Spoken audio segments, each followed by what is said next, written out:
বিসমিল্লাহির রহমানির রহিম। সম্মানিত শিক্ষক মণ্ডলী, আসসালামু আলাইকুম। সমন্বিত উপবৃত্তির অনলাইন ফর্ম আমরা কিভাবে পূরণ করব ষষ্ঠ এবং নবম শ্রেণীর, আমি এই ভিডিওতে সেটাই দেখাবো। আপনারা প্রথমে এই ঠিকানা আসবেন, এই যে ঠিকানা, এই ঠিকানাটা আমি আমার ভিডিও ডিসক্রিপশন বক্সে দিয়ে দেবো। ওখানে ক্লিক করলে আপনি ঢুকতে পারবেন। এখানে আসার পর আপনাকে এই ইউজার নেম এবং পাসওয়ার্ড দিতে হবে। পাসওয়ার্ড দেওয়ার পর এই যে দেখেন একটা ক্যাপচা আছে, আমি যদি একটু দেখাই, এই যে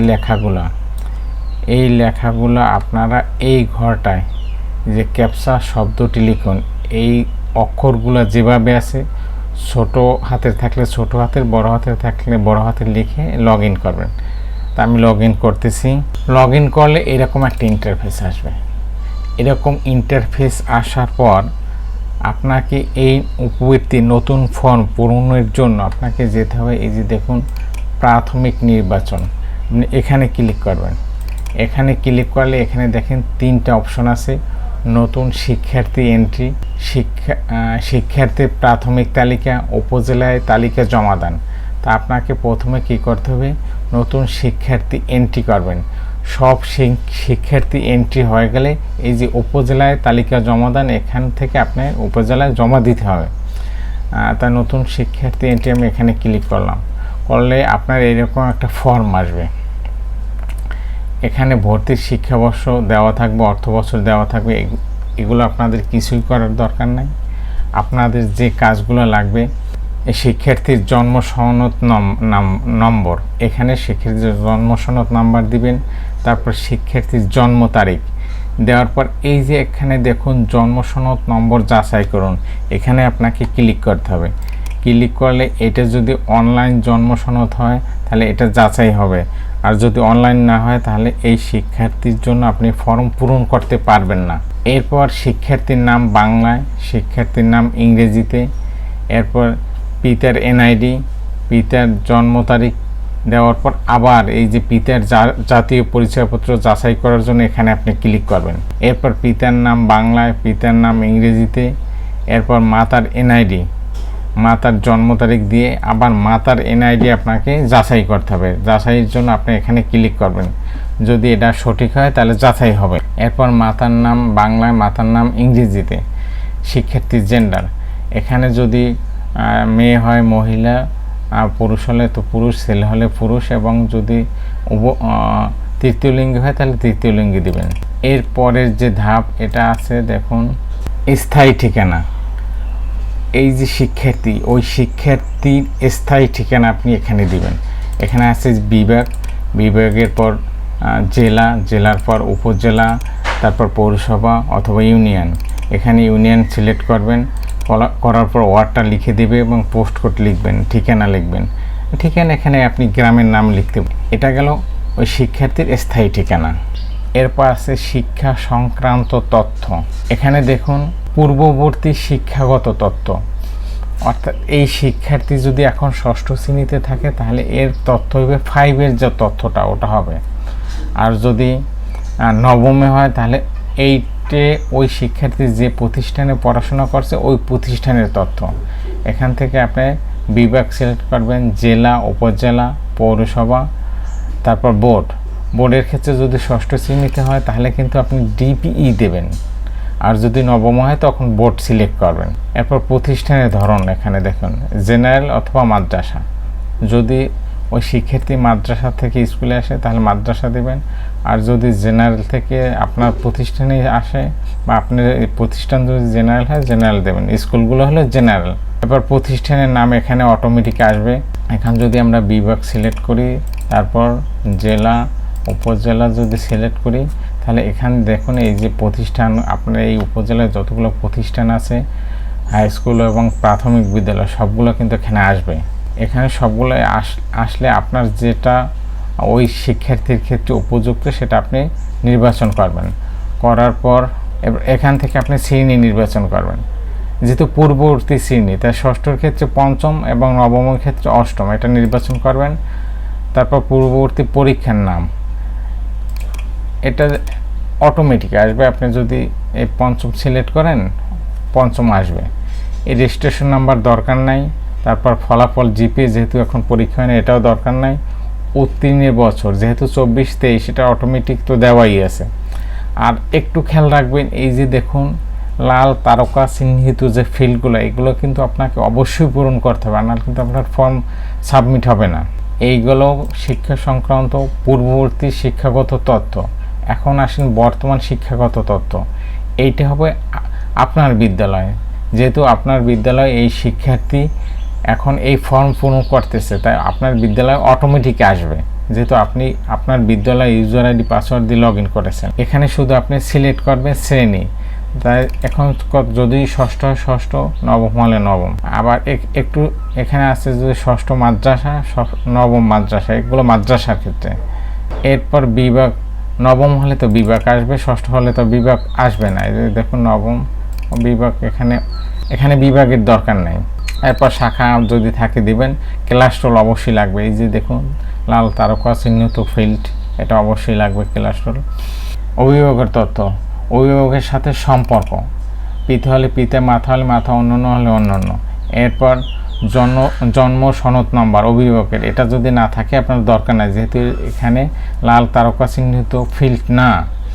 অভিভাবকের এনআইডি অবশ্যই লাগবে এবং জন্ম তারিখ দেওয়ার পর আপনাকে জাতীয় পরিচয়পত্র যাচাই করতে হবে, এখানে ক্লিক করলে যাচাই হবে। এরপর অভিভাবকের নাম বাংলায়, নাম ইংরেজিতে, এখানে পেশা লিখতে হবে, তারপর মোবাইল নাম্বার দিতে হবে। ইমেল থাকলে দিবেন, না থাকলে দরকার নাই। এরপর আসেন অভিভাবকের স্থায়ী ঠিকানা, এখানে বিভাগ, জেলা, উপজেলা, পৌরসভা, ইউনিয়ন, ওয়ার্ড, পোস্ট কোড, ঠিকানা। এরপর সিলেকশন ক্রাইটেরিয়া, অর্থাৎ আপনি যে হার্ড কপি পূরণ করবেন ওখানে কিন্তু এই ফিল্ডগুলো আছে, প্রশ্নগুলো আছে, এই প্রশ্নগুলো আপনাকে অবশ্যই পূরণ করতে হবে। কে আবেদনকারী পড়ালেখা খরচ বহন করে, এখানে ক্লিক করলে পারবেন। মা বাবা ব্যতীত অন্য অভিভাবক। আবেদনকারী কি বাংলাদেশের ক্ষুদ্র নৃগোষ্ঠী।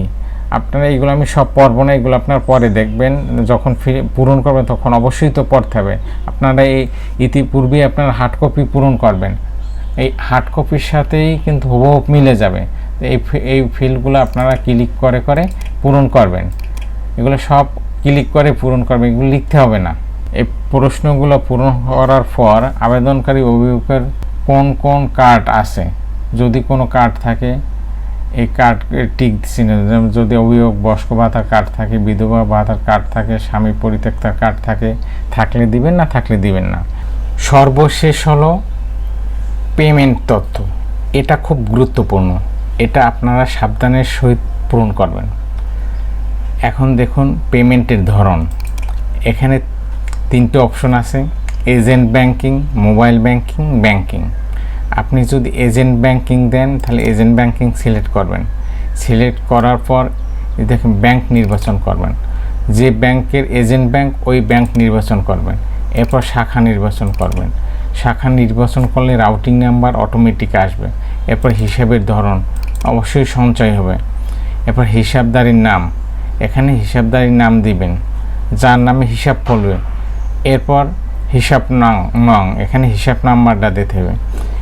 অভিভাবকের যে এনআইডি ব্যবহার করে অ্যাকাউন্ট খোলা হয়েছে ওই অভিভাবকের এনআইডি দিতে হবে। তাহলে হিসাব নাম্বার অবশ্যই, যৌথ অ্যাকাউন্ট যদি খুলেন তাহলে অভিভাবকের এনআইডি এখানে দিতে হবে, বা অভিভাবকের মাধ্যমেই কিন্তু আপনাকে হিসাব নাম্বার খুলতে হবে, যেহেতু এখানে স্পষ্ট বলে দিয়েছে যে অভিভাবকের যে এনআইডি ব্যবহার করে অ্যাকাউন্ট খুলেছেন।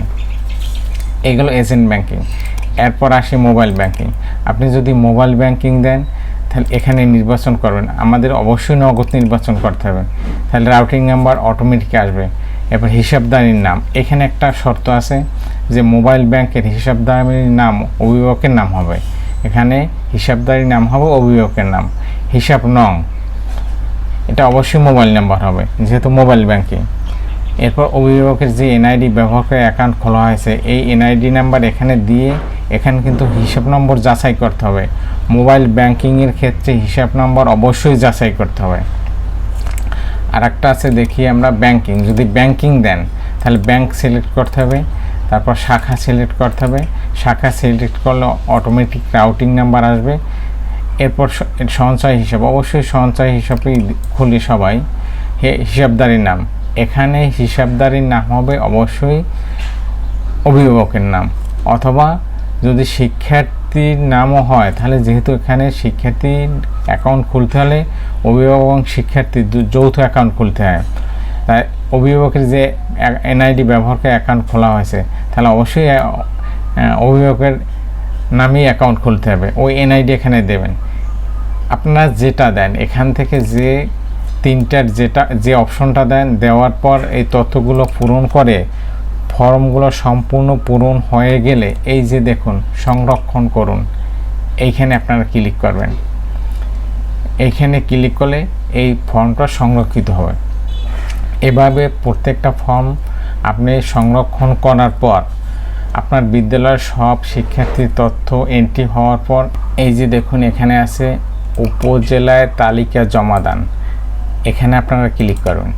ক্লিক করলে আপনারা যে তথ্যগুলো এন্ট্রি করেছেন যতজন শিক্ষার্থীর, এই শিক্ষার্থীর তথ্য এখানে আসবে। আসার পর এইরকম শিক্ষার্থীদের এই যে বাম পাশে এরকম চতুর্ভুজের মতো একটা বাক্স থাকবে, চতুর্ভুজ থাকবে, এইগুলো টিক দিয়ে অথবা আপনি সব শিক্ষার্থীর একবারেও টিক দিতে পারবেন। এখানে যদি আপনি ক্লিক করেন তাহলে এই যতগুলো শিক্ষার্থী আছে সবগুলো বাক্সের ভিতরে আপনার টিক অটোমেটিক হয়ে যাবে।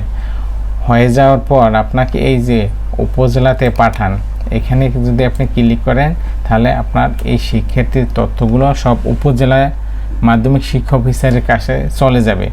এরপর কিন্তু আপনি আর এডিট করতে পারবেন না, তখন কিন্তু আপনার মাধ্যমিক শিক্ষা অফিসারের কাছে চলে যাবে। তাহলে আপনারা এইগুলা কি করবেন, এই তথ্যগুলো এন্ট্রি করার পর শেষের দিকে পাঠাবেন।